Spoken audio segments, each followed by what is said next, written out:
हमारी तो party mobile पे चलती है, व्हाट्सएप पे, फेसबुक पे।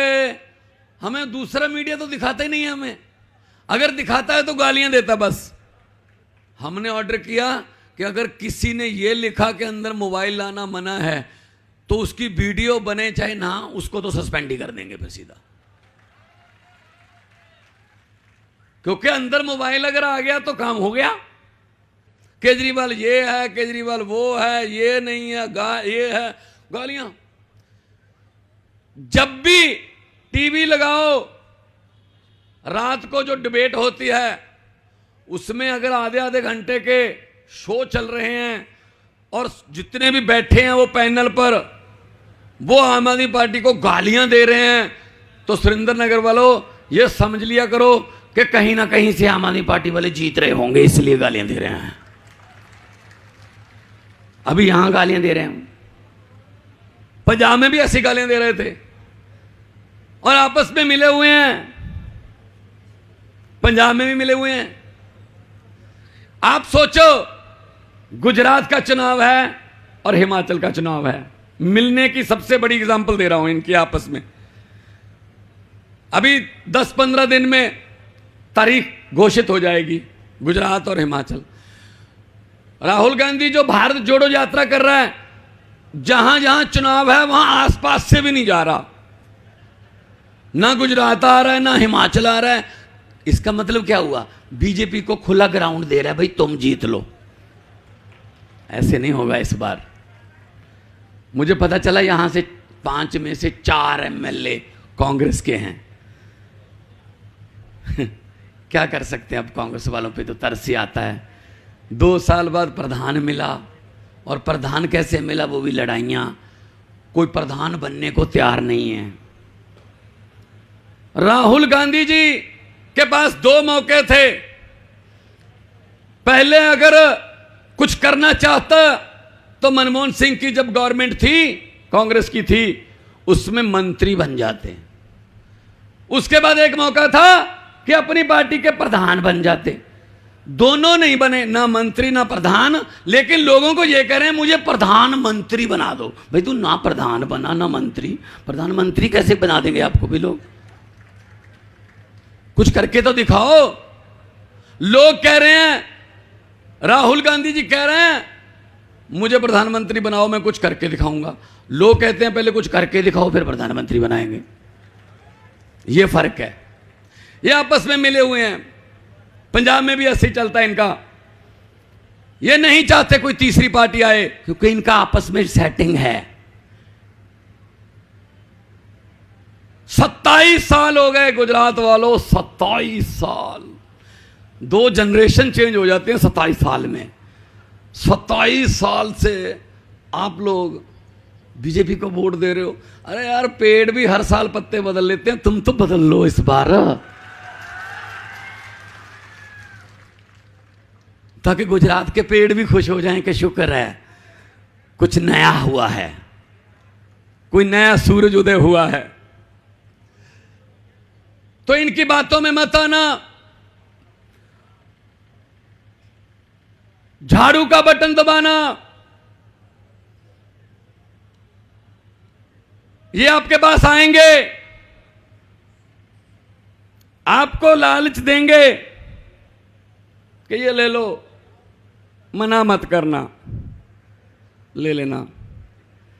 आपके ही हैं, इन्होंने लूटे हुए हैं, आपके हैं वो।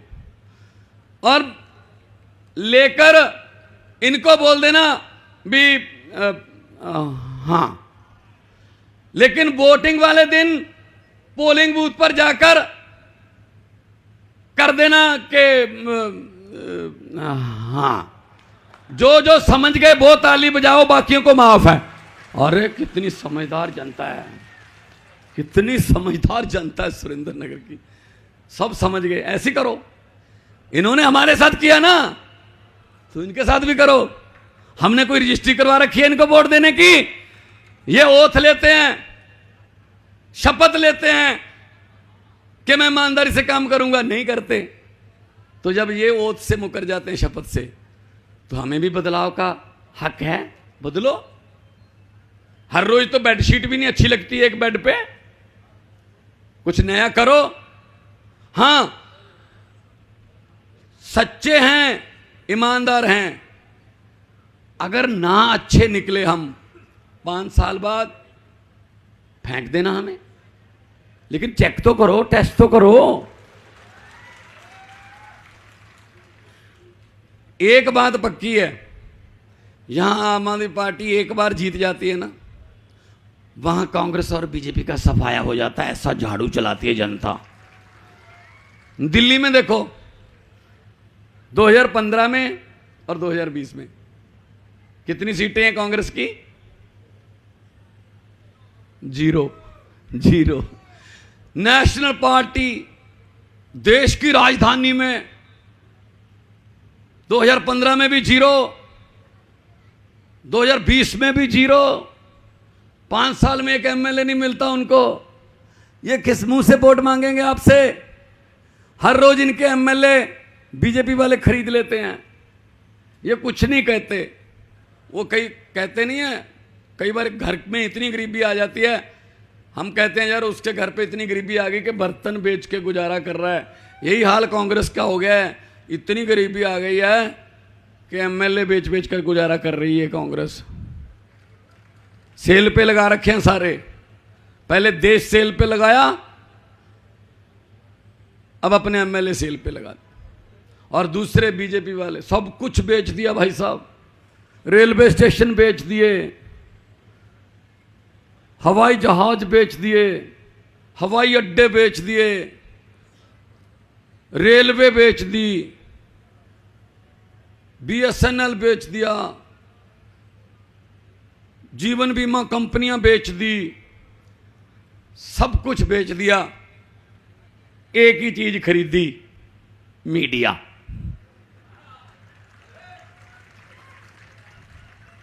जब देखो मीडिया वाले इनकी तारीफ करते रहते हैं। अरविंद केजरीवाल जी को एक पिछले दिन गुजरात में एक ऑटो रिक्शे वाले ने कहा जी मेरे घर पे खाना खा जा सकते हो, तो चले गए। उसके बाद उसको पुलिस ने उठा लिया, 4 दिन अंदर रखा, और उसको बुलवाया गया उससे कि बोल खाना तो केजरीवाल को खिला दिया लेकिन वोट बीजेपी को दूंगा। ऐसे कैसे दे देगा भाई? वो जबरदस्ती है कोई? एक और भी आपकी जो पीड़ा है, पंजाब की भी वही पीड़ा है।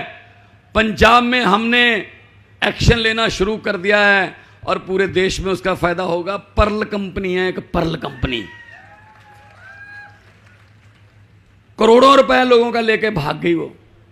पंजाब में हमने उनकी जितनी भी जमीनें हैं, जितनी भी जायदादें हैं, उसकी निशानदेही कर ली है।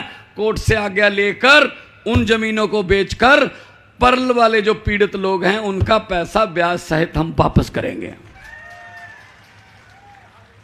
एक एक गांव में, एक एक गांव से 5-5 करोड़ रुपया पर्ल, और 5-10 गांव ऐसे हैं जहां 6-7-8 आदमियों ने खुदकुशी कर ली क्योंकि रिश्तेदारों के पैसे लगवा दिए। तो रिश्तेदारों के पैसे लगवा दिए, वो भाग गए। अब रिश्तेदार कह रहे हैं मेरे पैसे दे, मैंने तुझे दिए थे। तो वो लज्जा शर्म के मारे कि मैं क्या मुंह दिखाऊंगा, वो बेचारे खुदकुशी कर लेते। तो दोस्तों, ये ऐसे कैसे चलती हैं ये कंपनियां, चिटफंड कंपनियां? सबको सरकार का संरक्षण मिलता है। पता चला कि यहां पर सुरेंद्रनगर के इलाके में कपास की खेती होती, पंजाब में भी बहुत नरमा और कपास की खेती होती। वही समस्या गुजरात के किसानों की है जो पंजाब के किसानों की है। 6 महीने पहले जो सरकारें थी पंजाब में, उन्होंने नकली बीज और नकली पेस्टिसाइड स्प्रे, इतने नकली बीज और स्प्रे बेची, कोई भी कपास की फसल मंडी तक नहीं पहुंची। कभी गुलाबी सुंडी, कभी चिट्टी मक्खी, सफेद मक्खी, यही यहां पे दिक्कत है। नारे भी वही लग रहे हैं, इनकलाब जिंदाबाद के और जय जवान जय किसान के। इसका मतलब समस्याएं भी वही हैं। भ्रष्टाचार से आप भी दुखी हो गए, पंजाब वाले भी ऐसे ही दुखी थे। 6 महीने पहले हमारी सरकार बनी, सबसे पहले हमने एक नंबर जारी किया लोगों के लिए, हेल्पलाइन, कि कोई सरकारी अफसर किसी डिस्ट्रिक्ट में, किसी तहसील में, किसी कचहरी में, कहाँ बैठा सरकारी अफसर अगर आपसे रिश्वत मांगता है तो मना मत करना, जेब में हाथ डाल के मोबाइल निकाल के उसकी वीडियो बना के हमें भेज देना, बाकी काम सरकार करेगी। वो करते हैं, हम हर रोज करते हैं। अब डरने लगे हैं। उन्होंने लिख दिया, देखो कितने तेज हैं ये लोग, मतलब इनके खून में आ गई रिश्वत। कई दफ्तरों के सामने लिख दिया, अंदर मोबाइल लाना मना है। आम आदमी पार्टी किसी राजनीतिक पार्टी से निकली हुई, जहां आम आदमी पार्टी के नेता किसी पार्टी से निकाले छोड़े गए, वो नहीं है। आम आदमी पार्टी एंटी करप्शन मूवमेंट से, रामलीला ग्राउंड से निकली है और काफिला बढ़ता गया और भारत की सबसे तेजी से फैलने वाली पार्टी है। महज 8 साल की उम्र है पार्टी की, 2 राज्यों में सरकार है और 10 हमारे राज्यसभा के एमपी हैं। 10 क्यों हैं? क्योंकि हम ईमानदार हैं। हमारे पास पैसे नहीं हैं, उनके पास बहुत लूटा हुआ माल है। हमारे पास कोई गुंडागर्दी नहीं है, मसल पावर नहीं हम इस्तेमाल करते, डराते नहीं किसी को, लेकिन उनके पास बहुत गुंडागर्दी है, पर्चे करते हैं, पुलिस का डर दिखाते हैं। लेकिन जो हमारे पास है वो उनके पास नहीं है। ईमानदारी और सच वो हमारे पास है।